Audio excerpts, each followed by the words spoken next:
Hey, Pittsburgh, it's Megan with a fun event for you. The Steel City Beer Fest is coming to the Monroeville Convention Center. The Beer Fest is Saturday, February 24th, and there are 2 sessions, 5 to 8 p.m. for the happy hour crowd and 9 to midnight for you boozy night owls. Session tickets are $40 each and come with a cute little 6-ounce glass for sampling. Plus, you can snag a designated driver ticket in advance for half the price. They'll have over 40 beers to taste, plus live music from the band Walk of Shame and games like cornhole and putt-putt. So don't miss out. That's the Steel City Beer Fest. Tickets at steelcitybeerfest.com.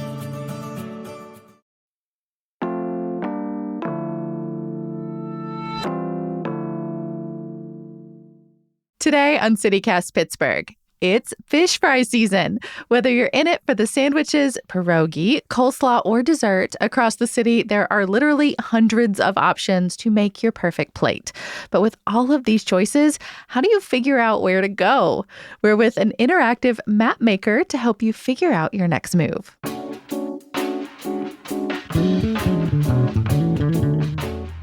It's Thursday, February 22nd. I'm Megan Harris, and here's what Pittsburgh's talking about.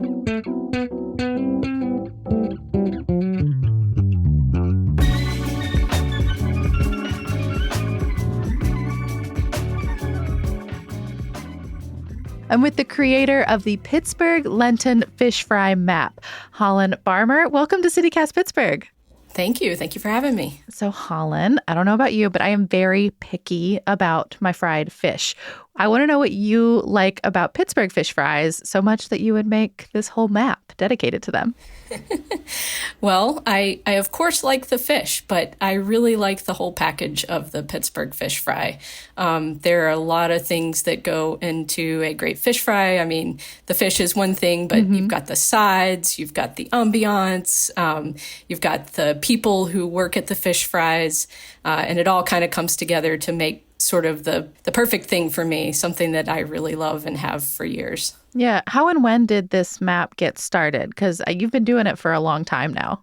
Right. So this is the 13th annual Pittsburgh Lenten Fish Fry Map. So the first one was in 2012, a lowly Google map. And then by 2015 or 2016, we were up and running with the much better and more user-friendly map that you see today, thanks to the technologists Christian Goss and Mark Howell, who really make the map run. Well, if it started as a Google map, who was it for? Like, did you do this just for yourself, or was there a group of friends that got together? How did it get going? It started out as just me, and because I have a terrible sense of direction, but I was really, really curious about all of these fish fries, and I thought I can usually get anywhere if I have a map, but I have a really bad sense of direction if you just sort of set me off looking for something. So yeah, it was just me at first with the list of diocese fish fries that came out in the Pittsburgh Catholic. Yeah, that's incredible. Like, I have so many friends that make Excel spreadsheets for themselves, like with restaurants and other things,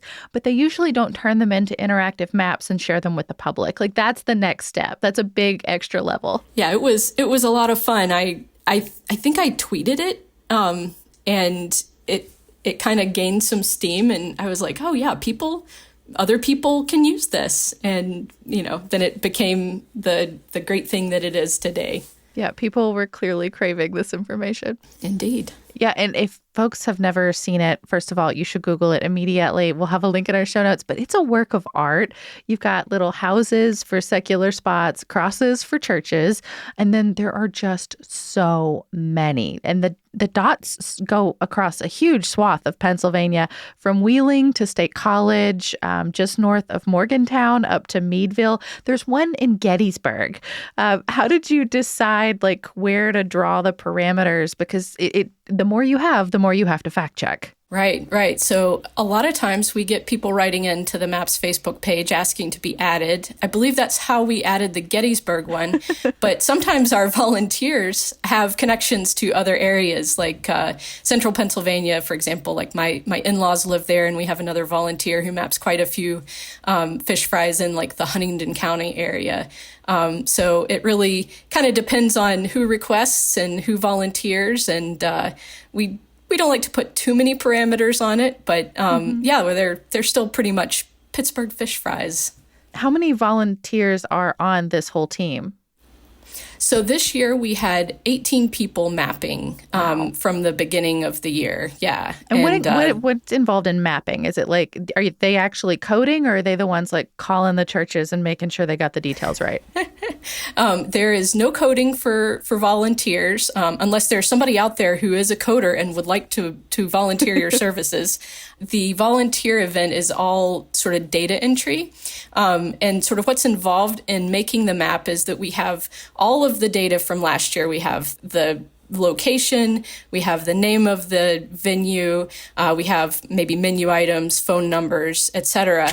And then the volunteers log in and they check that information against, some of the listings that are out, whether it's maybe the Facebook page of the church or the other organization that they're looking for. And then they essentially kind of flip a switch and say, this is verified for 2024, put it on the map and kind of light it up. Yeah.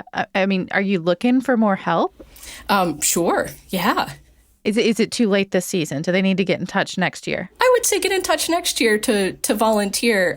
Yeah, we've got a lot of the work done, and we have a good set of volunteers doing work. But yeah, if anybody is interested in volunteering, you can either keep an eye on the Pittsburgh Code for Good meetup page, or just contact the Fish Fry Map through the Facebook page, and that message will get to us that way. And I hear you have a little bit of a bonus this year, too. There are Fish Fry playlists. Is it multiple playlists? Just one? Like, what's the mood of the list? The list is a classic, and I cannot take credit for it. That is Melinda Angelis's baby, and she curated it. But there's a lot of classics on there. Is it like yacht rock, like Jimmy Buffett? Are we talking like airy Pisces season music? I think some of that, but also it is pretty eclectic and kind of controversial because you'll also find Baby Shark. And that is either a love it or hate it. Some of the people at our in-person volunteer event a couple of years ago really could not deal with Baby Shark. So final tally then, how many Pittsburgh fish fries made the map this year? So there are 243 that are verified for 2024. And that number may grow because, the volunteers are still in there, and we still get messages to the MAP's Facebook page asking for updates and things like that. So yeah, it could get even bigger. And how does that compare to previous years? I think it's about on par with previous years. And I guess I should distinguish previous years before the pandemic. I do feel like there are a lot more fish fries either coming back or, getting added to the map after either taking a break or, being kind of not very active for a while.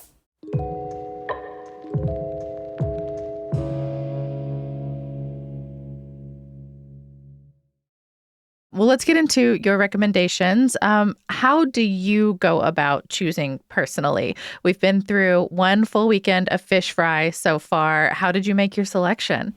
So I have to confess, I did not get fish fry dinner on Friday, but I did go on Ash Wednesday. I went on Ash Wednesday to my neighborhood favorite Swiss Vale Fire Department. All the hype you hear about them is true. Their fish sandwich is incredible. What do you love about it? Be specific. Oh, okay. All right. So I guess it's the trifecta of the food, the atmosphere, and the people. So for Swiss Vale in particular, you get to eat in the garage bay with the fire trucks. Okay. Yeah. That ticks a box for a lot of grown adults. Oh, yeah. Yeah. And the fish sandwich is like, it's one of the greatest. Is it is it flaky? Is it white fish? Is it beer batter? Is it cornmeal? So it is definitely not cornmeal, and I think it is beer batter. And I have to confess, I'm also not a connoisseur. You will not find me eating only fine things in life. I have a wide appreciation for a lot of different foods. So yeah, I'm no like fancy food connoisseur, but yeah, it's this is a good sandwich. No, fish fries were made for the humble palate. I'm not giving anyone a hard time about that. Absolutely. Are there favorites that you have that you always look for? Like there's the fish, of course, but then Pittsburgh has so many other menu items that can pop up from place to place. Oh, yeah. Pierogies. That's like, I don't know. Sometimes the pierogies can eclipse the fish sandwich. Really? And I keep saying fish sandwich, and I am a fish sandwich person. I always get the sandwich. I see. I'm a fish without the bun person, but I respect it. Sometimes you need the extra carb to soak up the tartar sauce. Like there's good ways to do it. And so you're a tartar sauce person? I am a tartar sauce. I also love ketchup. Like I love a Heinz moment, but yeah, tartar sauce if available. All right. Good to know. What other menu items are you big fans of? Or the team? You can branch out if you've heard good recommendations from folks you work with. Oh, yeah. So I think I feel like it's pretty universal that people love the good pierogies and halushki sides at a Pittsburgh fish fry. I feel like those sort of Eastern European roots really run deep and make a lot of really good side dishes. Another win is the dessert table. Bonus if it's made by either parishioners or volunteers at the organization. I once saw it was a work of art. It was a Twinkie that had pretzels for wheels and was being ridden by a bunny, and it was all edible. And I think that they were on sale for $1 or something. Someone had taken great care to make these and package them, and they were so cute. I feel like they could have charged more for that. Oh, yeah, absolutely. Yeah. It was a hit. If you're listening to this and you think, well, there are specific things I want to look for, Holland's map really does literally the Lord's work here. You have filters on this thing, so you can filter out for homemade pierogi. Are you verifying that they are indeed homemade when you do this too? Ooh, so this always comes up at our volunteer event. So we try to be really specific, and the criteria for homemade pierogies is that it has to say in the listing homemade pierogies, or if the volunteer who's mapping it has actually been to that location and had the pierogies and verified it themselves, then we check the box for homemade pierogies. So if people who make their fish fry listings are out there listening, always say homemade pierogies if your pierogies are indeed made by hand by people. It really requires a level of specificity. And then, of course, you have other filters, too, whether they have drive-through, if they serve alcohol, if they're open either for lunch or Good Friday, if they have takeout, if they're ADA accessible. It's just such a wonderful public service to put this in one place for folks and then help them also be able to identify quickly which one is not only close to them, but could meet their needs. Yeah. Yeah, it really is. And those are things that people have asked us through the years, whether through Facebook messages or comments and things like that. And so we've tried to be responsive to the needs out there. Are there any fish fries that you've maybe never been to, but that you really want to try maybe this year, maybe next year? They're on your list. Yes, I have. The one that I have been thinking about for years is, and I haven't been there yet, and I hope to get there this year, is a church called St. Mary's in Herman. If you look for St. Mary's famous fish fries, Herman, PA, you'll find it. It's up north.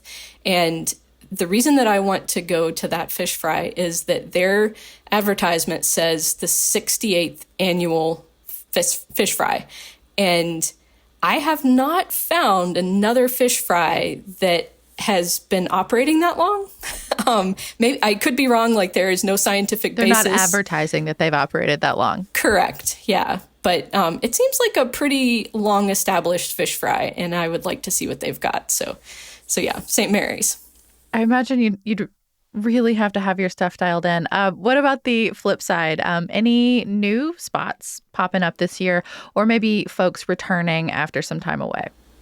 Yeah, so I think I've got a new one and a returning fish fry to go to. So the new one is the Bitter Ends Pop-Up, and I will caution that I see that it's a limited quantity. It's a pop-up at Linea Verde Green Market in Bloomfield, and I am really excited, might be able to get a sandwich. I don't know, limited quantity. So fingers crossed. And that Bitter Ends location, I saw they're only doing 2 weekends. It's so fast. So if you want to catch that one, you have to do it on Friday. Exactly. So that one is a new one to me. And then the other one that's coming back, I was really excited to see I believe it's Holy Trinity Church at the American Serbian Club. So it's a benefit for the church, but it is located at the Serbian Club on the south side. And this one is lunch only, but it's better than not happening. And the Serbian Club is a great venue. Always enjoyed my time there. And they have a good setup with both the line to get the food and then the desserts. And in years past, they have had a bar because it's the Serbian Club. So that's true. Looking forward to seeing them again. Pittsburgh loves its membership clubs for that reason.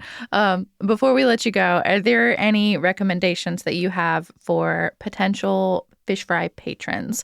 Like if folks have never been, or maybe they've just been a little nervous to get outside their neighborhood, what would you suggest to someone not only looking for a spot, but once they walk in, how can you be a good fish fry customer? Oh, man. I would say the number one thing is to remember that everybody here is, in general, volunteering. So at churches, benevolent organizations like the Elks and Moose Clubs and things, and at fire departments, these are fundraisers for community organizations. And have a good time. You know, maybe someday you won't get a great fish sandwich. Maybe the fries will be soggy, but have a conversation, chat up the people in line, find out, is this your home fish fry? How long have you been going here? Stuff like that. And look for those bunnies riding the Twinkies as desserts. Holland, I hope you have a wonderful fish fry season.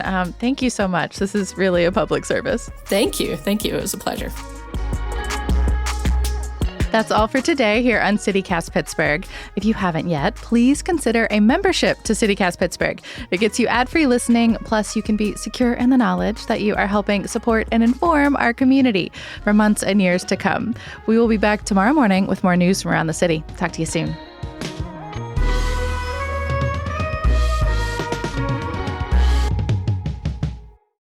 I would say take a lot of $1 bills, which is always appreciated by those who have to make change at these events.